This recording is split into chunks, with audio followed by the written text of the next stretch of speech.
Okay, here today we're going to talk about, we already went over electrical stuff, goal zero. What kind of tools are you using to move on the ground?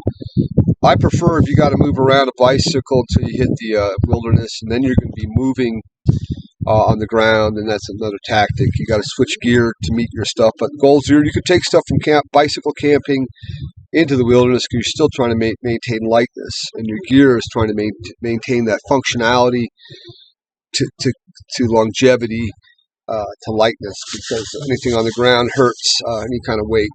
So what we're going to do here today is talk a little bit more about how to set up a campground for long-term staying, by the way.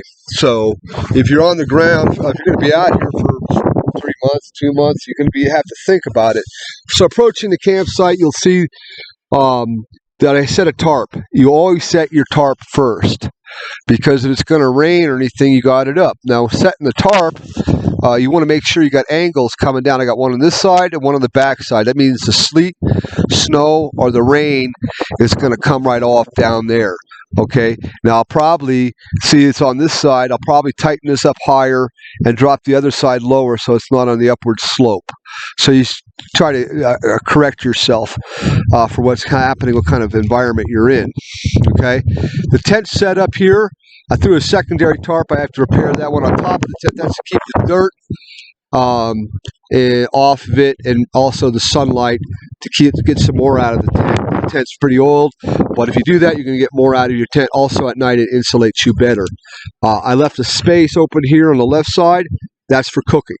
That means when it's raining, I can sit over there and cook under that tarp and be pretty dry, unless I have to set a secondary, what I call tent tarp to cook under, but this is going to work for me now.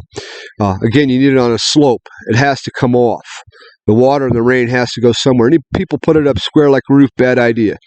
Okay, now around this campground, you'll notice I took out all the widow makers. That's not hurting the tree. The Park Service needs to do this anyways. If they had more staff, they would. You're taking out all these low-level branches around you so you don't trip on them in the middle of the night. Poke yourself in the face or the eye, God forbid. But that's why you're going to clear these things if you're going to be here for a while. There's some things you want to look at when you set up a campground. Also, the uphead. Above me, I got 2 trees. These are maybe 20 feet trees, maybe a little more, 25. But they're not that big. There are no big trees that are going to fall around me. And I have protection from the wind, from the rain, from the snow. So it's a good, nice little nest egg.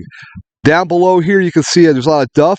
I used a shovel, and I raised myself up 3 inches underneath the tent on duff. Again, that insulates me from the cold and rain or any kind of leakage. I got at least 3 inches up on duff, so I have some chance to if it's heavy, still pretty good. If it's really heavy, I have a chance to survive it. Okay, so again, the overhead's important to look at. What's around me? Is there any other big trees that'll fall?